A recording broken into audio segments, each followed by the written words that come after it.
Hello there, book reading friends. Welcome back to my channel, or welcome if you're new. My name is Mel, and happy summerween for the people. How are we doing? I am so excited about this because I am ready to knock out some serious reading in the month of July. I made my TBR already. It's huge, both for summerween and not for summerween. I also broke the news in my TBR that I was going to be daily vlogging, or as much as I could, for summerween, except that is going up in the midst of summerween, so it doesn't really matter when I broke the news. So I guess this is me breaking the news. Hi, I am daily vlogging for summerween. How many times can I say summerween in a single intro? Apparently a lot. But I am so excited to be doing this with you guys today. I have so many ambitious plans. Just a lot of horror, a lot of thriller reads, a lot of like sci-fi, paranormal reads. I am excited for all of it. But before I get into it, I also have an unboxing section. I need to update you guys into my current reading, and just let's get into it because there's a lot to break down in this video. In terms of what I am reading right now, I am reading Daughter of Smoke and Bone, which is, yes, my Patreon buddy read for the month of June. I am still not done with this. I actually started it yesterday, but I am 152 pages in. I do plan on finishing this today. I am having the greatest time, and you know what? I am going to include this as part of my summerween TBR because it is a horror, because it's horrific that I have yet to finish this book, and it's also, if I dare say, paranormal because it has both angels and demons, so maybe it fits the category. Let me subvert the prompts and the tropes, and you know what? It's my narrative now. This is my summerween, so it counts. It's a horror and a paranormal for the reasons stated before. Thank you very much. Thank you for coming to my TED Talk. I am having the greatest time. I cannot wait to see more of Akiva. He is so interesting to me, and if he doesn't end up with Karoo, I am going to riot. Miss Karoo is also, I love that she has blue hair and tattoos. I can't wait to finish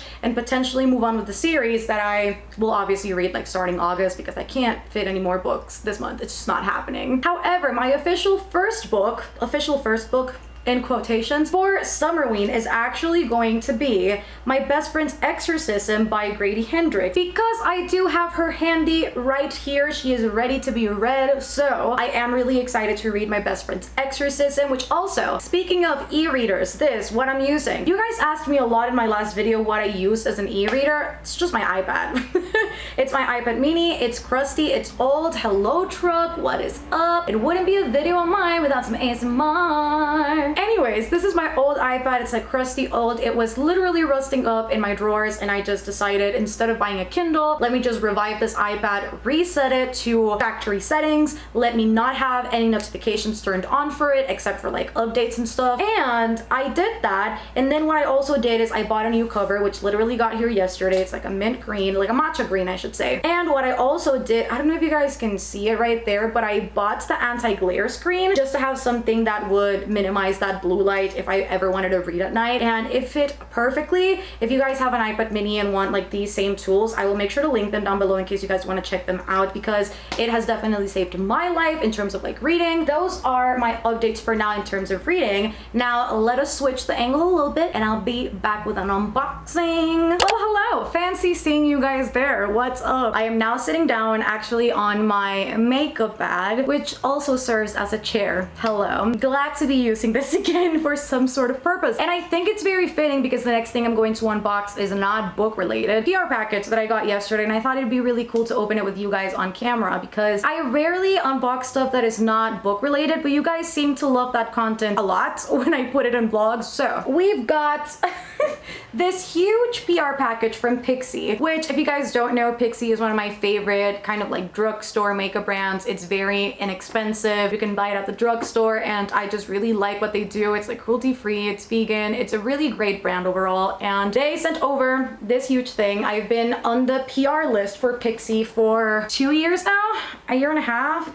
It seems like forever now, but I don't think I've ever received anything quite as big as this, and this is for their Pixie Pretties collection. Now they do this every year, and they do like a collab with different like beauty bloggers and like makeup artists, and they basically do a bunch of products. Last year they did like liquid shadows, they did highlighter palettes, they did eyeshadow palettes, they did lipsticks, they did mascara, they did like the whole thing. And this time around they really put out a set of completely different products, which I really like. I think one of these is gonna be really great. So, my god, how am I gonna show you guys this? I look crazy. So we've got this palette right here, which is a sculpting palette, so it's full of like bronzers and highlighting shades for sculpting the face. This one up here is actually a cream palette, so you can both use this as blush and as lipsticks. And then over here, we've got more. We've got an eyeshadow palette under here and then a highlighting palette over there. I swear to God, this packaging is so obnoxious. It got here in the biggest cardboard box ever. But this is the Sculptor palette right here. It's got a variety of shades that I really appreciate because they range all the way from like really light to a very dark, which I quite like because usually the range is not that wide in terms of darker shades for contouring. Then for the eyeshadow palette, we have this. It's like very neutral, but I do like that it's got its pop of like blues under there. It's also a mix between like cooler tones and warmer tones, which is nice. No wonder you guys think I live in New York because my streets are really loud as well. I wish I lived in New York City, but that is not the case, unfortunately. Then we've got this highlighter palette, which, I mean, the cool thing about all of these palettes when it comes to powders is that you can use them multifunctionally. So if you don't want to use them for the face, you can use them for the eyes. So it's like a really huge eyeshadow. I do that all the time with my clients. I do that all the time with myself as well. And then last but not least, we've got the cream palette, which again can either be used as lipsticks or as a blush. The shades really do be looking a little bit similar to me all around, but I'm sure that when I do swatch them, they'll look slightly different either in undertone or in some sort of shade. I think when I look at them on camera, they look more different than they do in person. Now onto some books though that I did get, so let's get into those as well. Call me the Angle Queen, giving you diversity so that you don't get bored of the video. Hello. I just need to run down a few books very quickly. The first one is this one. This is Tokyo Ever After by Emiko Jean. I also don't know who sent this my way, so if this was you, please let me know. I'll still post it on my stories to hunt down the person who actually got this for me because I didn't buy it. And this says, Izumi Tanaka has never really fit in. It's not easy being Japanese American in her small, mostly white Northern California town. Raised by a single mother, Izumi, or Izzy, because it's easier this way, has always felt it's been her and her mom against the world. But then Izumi discovers a clue to her previously unknown father's identity, and he's none other than the Crown Prince of Japan, which means outspoken, irreverent Izzy is literally a princess. I don't know why it's giving me Princess Diaries vibes, but I'm here for all of that. So I'm really excited about this because this was actually one of my most anticipated releases when I first heard of it, which wasn't that long ago. I think it was like 2 months ago that I first heard of this book, but I am super excited to get to this as soon as possible. Ms. Diana actually sent Truly Devious my way, which you guys know I love Truly Devious. I own the second to fourth book. I just didn't own the first one. I know, because I read it as an ebook way back when. And the gift note is hilarious actually because every time I put a book on my wish list that I've already read but I don't own, I just put read but don't own, and Diana just put, now you do, my love. So thank you so much, Diana, for sending this my way because this was definitely missing from my collection. Now I have a complete series, which is pretty freaking cool, so that's all thanks to you, Miss Diana. I also bought these two books. I told you guys on my readathon vlog that I had actually bought the entirety, not the entirety, but books 1 through 4 from Percy Jackson in hardcover because my copies are just not readable. They're super old and stiff and they're like moldy. It's just not a pleasant reading experience, especially if I do want to annotate them and just like keep them. So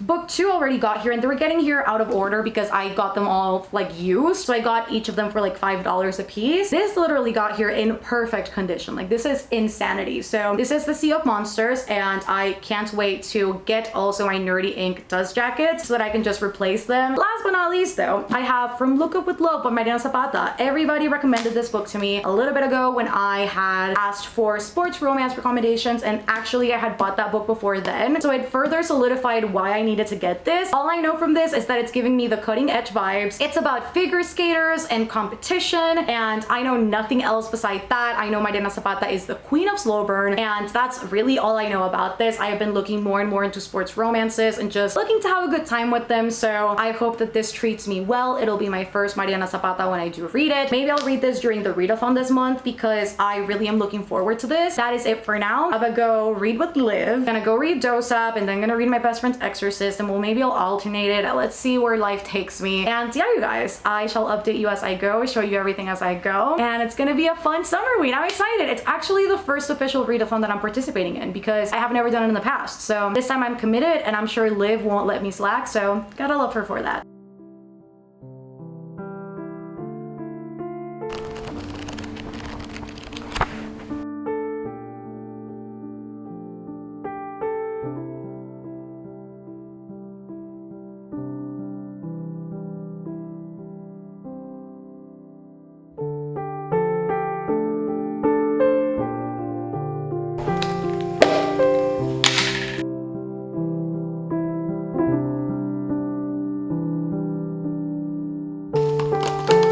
Well,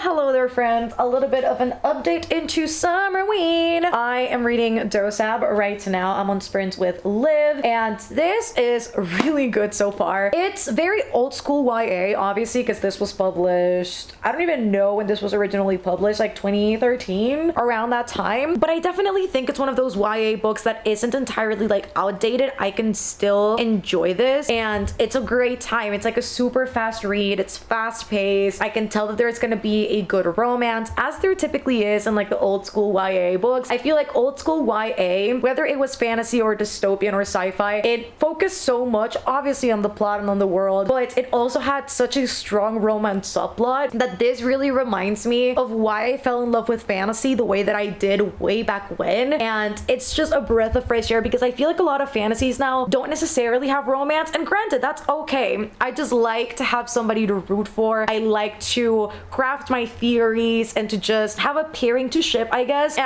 I'm really enjoying this. The world is also super fascinating. The magic system is unlike anything that I've really seen before, because yes, we have like angels and we've got like demons. The fact that sometimes magic needs to be performed through certain objects like teeth, and depending on the different sorts of teeth that you have, the stronger the spell can be, whether that gives you invisibility or whether that gives you flight or whether you can just make a person itch. So depending on the quality of the teeth, you can do more stuff. It's kind of nasty, but it's like really cool at the same time. And again, I just really like Karou is like such a badass, and obviously she has no idea as to like why she has powers, as to how she is here, who she is. Like, she doesn't know anything about her past besides what Brimstone has briefly said. And Brimstone is like her, I guess, her keeper, the person who brought her up. It's like her foster dad in a way, but he is a magician and he has like a lot of sketchy business going on, and he's like very low-key about what he's doing, and he never wants to tell her anything. He's like super vague, and every time she asks like, who am I, what can I do, where am I from, he's like, sorry,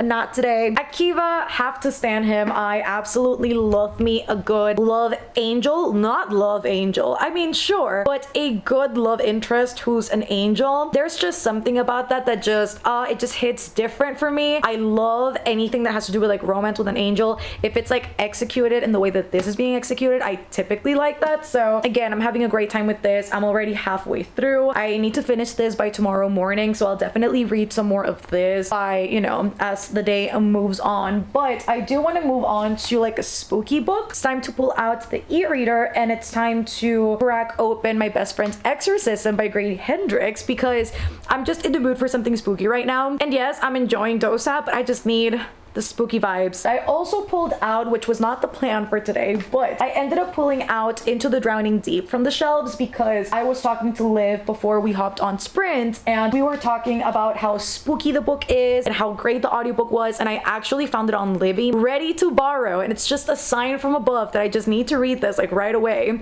And I still need to set up my journal spreads for July for both my reading journal and my life journal, so I think that provides the perfect opportunity to both read and journal. So I am going to get all of that done today, but it's time to dive into some spooky books. I'm excited. I think it's gonna be really wacky. When I read the synopsis for this, it's like her best friend is changing and there's only one explanation for it. She has to be possessed. It's like, honey, is that the only reason why she's acting strange? The way that that's the only justification for her friend acting weird is like so wacky and just like out there and just so great, honestly, that I know this book is gonna be a great time. Liv also said that towards like the beginning, middle of the book, it is kind of like spooky, so if I read that at night, I will be spooked, and that's a great time. So might do that, who knows. If I don't sleep tonight, I will continue vlogging, because at this point with these spooky books, I might not sleep for a week, but I guess that's what we're doing.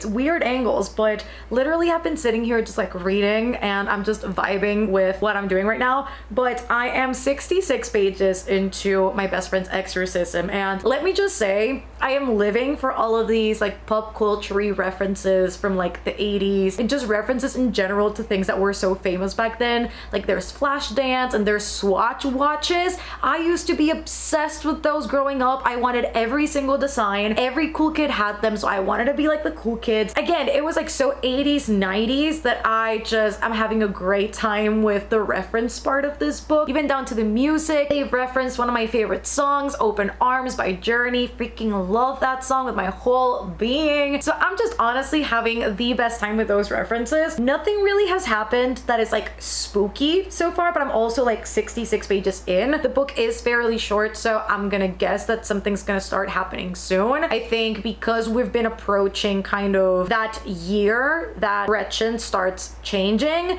I think it'll come up soon enough about why these changes started happening and like the spooky stuff will start going down. I have learned with Grady Hendrix that things usually happen quite slow. It usually has a lot of build up to kind of get you acquainted with how these characters met up and how they used to live and how life was so normal, and then it kind of just all shatters. Like all sense of reality starts shattering into what you will now know as like the horror story. So I learned that pretty quickly with Southern Book Club's Guide, and this is very similar in terms of like pacing, which I really like because a lot of books gloss over the beginning of the story and how characters met up, and it usually just dumps you in the middle of their day, which I usually don't mind, but I usually also, it's kind of like an oxymoron there, but I also usually don't really vibe with. This time around though, I really just enjoy the fact that they went all the way back to when Abby and Gretchen befriended each other, and it was just down to the way that Grady Hendrix started writing about like the birthday thing, about coming into your classroom and literally inviting everyone and then nobody showing up because another person had a birthday the same day. That really hit me hard when nobody showed up to Abby's birthday party and only Gretchen showed up because her mother made her, because obviously as a kid you just want everybody to show up, and like the fact that that happened to Abby was just like so heartbreaking. I was sitting there and I was like, wait, no, like poor Abby. Like I know exactly what that feels like, where people didn't show up to my birthday party when I was a kid, or as many people as I wanted didn't show up. So I think we all know what that feels like, and it just gave the book, even though it's a horror and it's supposed to be like very cheesy at times, it really gave it a touch of humanity and a touch of like realism that I personally really connected to. And the way that Gretchen went out of her way in that particular scene just to make sure that Abby felt comfortable, and for her to know that even if they weren't friends at the time, that she was there for her even if she needed her. Like the way that she's lit under the freaking stall, like it was just really funny and just very wholesome, and it was really nice to see. I think it really established the way that they're so close now, and I can't wait to see how this is all gonna go down and how like the possessing demon thing is gonna be like justified, because it is definitely like a paranormal book. Obviously it's like a horror, so I am really interested to see how that's gonna go down. They were about to mess with a Ouija board, which we don't do in this household. We're all light and love. Okay, thank you. I shun you. I rebuke you. No thank you. But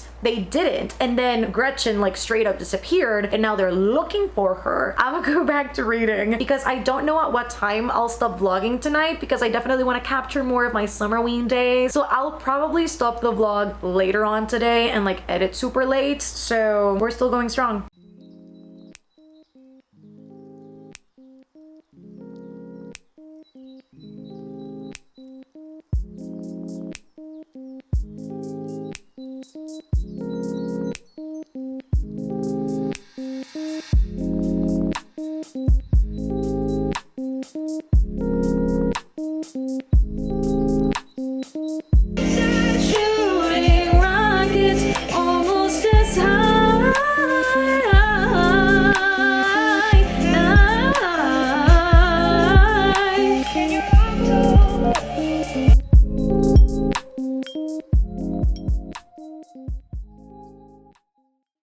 Okay, you guys, so I finished my live stream with Liv. It was technically hers, but I was there. So the live stream with Liv, I finished it a bit ago, and actually I need to prop you up somewhere and update you. A girl read.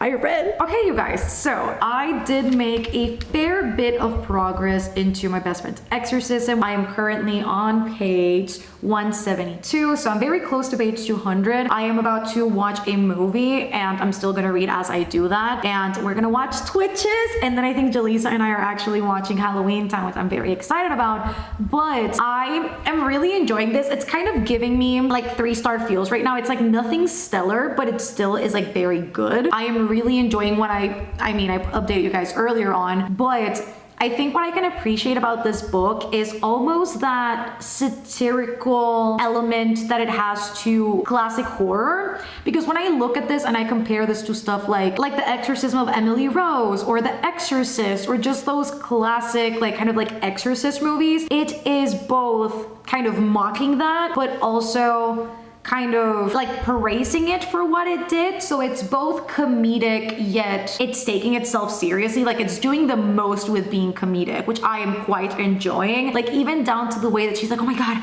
I hear voices. Oh my God, he's talking behind me. Take it away. It's like, it's so frantic, and that sense of franticness, like I can feel it. It's like almost claustrophobic at times. And beyond that as well, down to like, again, like the cheesy elements of horror, like, oh my God, she's vomiting. Like, why is she vomiting? Or stuff like, get him out of me, or like I guess the overuse of like swear words as well, which is like very typical with, I guess, like horror stuff. This really reminded me of like The Exorcist in a way. I've never watched the movie, but I have watched clips of it. That scene on I think it's right at the end, or maybe it's Scary Movie. Let me double check. Bro, en la versión original of The Exorcist, la man también dice que starts moaning when she gets exorcised, or is that just Scary Movie? I think she moans in the movie, but not in that part. I don't really know. Okay, so I'm not sure, because the way that the book goes about this, it's like clear that it's trying to reference movies, like cult classics and like the horror genre. And there was like one part where like her parents took her to church or somewhere. I can't remember where they took her. They took her somewhere because she was making sex noises at night. How coy. And she was like moaning at night. And it just, again, I feel like that's referencing either a Scary Movie or The Exorcist. You guys can correct me in the comments. Yeah, it just seems like very, again, like satirical, but also in like a serious, like almost like in an homage type of way. Homage, that's not a word, Mel. Almost like homaging, that's also not a word. It feels like an homage to classic horror is what I'm trying to say. It's definitely a book that reads very easily. I think because I had already started Southern Book Club's guide, I was already like conditioned to like a more serious sort of story. That going into this, which is a little bit more, again, satirical, it's not as good, I guess, a Southern Book Club's guide, at least in my opinion, because also Southern Book Clubs, I can't help to compare it because I feel like I'm the same ways into this as I am to that one. It provides a lot more of social commentary than this one does. This one's more, I guess, more so like towards religion, which you could argue that, and then also just a lot of like pop culture references or just like 80s references that I'm here for. So it's very different in the composition of the actual book. I need to figure out this movie situation because I really want to watch Twitches. I feel like it provides to that spooky element. And yes, I shall update you guys if any updates come up. I also will start editing this video as I go because I need to start doing that. Daily vlogging first time. I'll get the hang of it. I'll get the hang of it by tomorrow, hopefully, fingers crossed.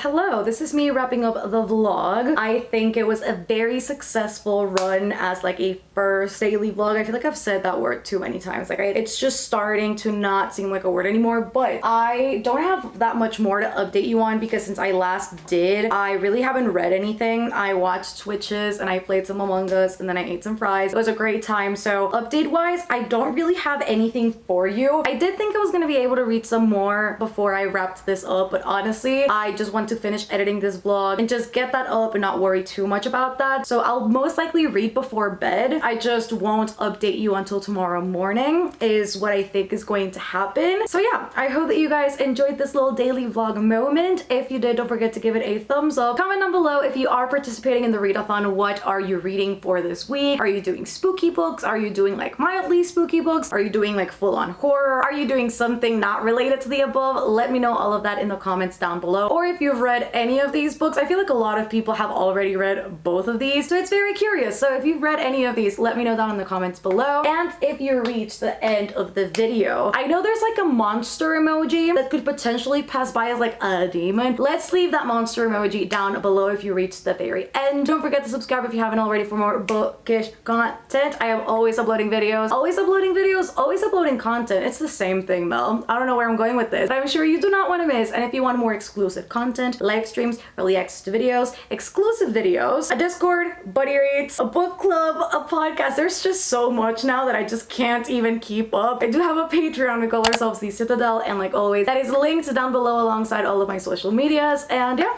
I love you guys so much, and I shall see you tomorrow with another Summerween vlog. Okay, love you guys. Bye.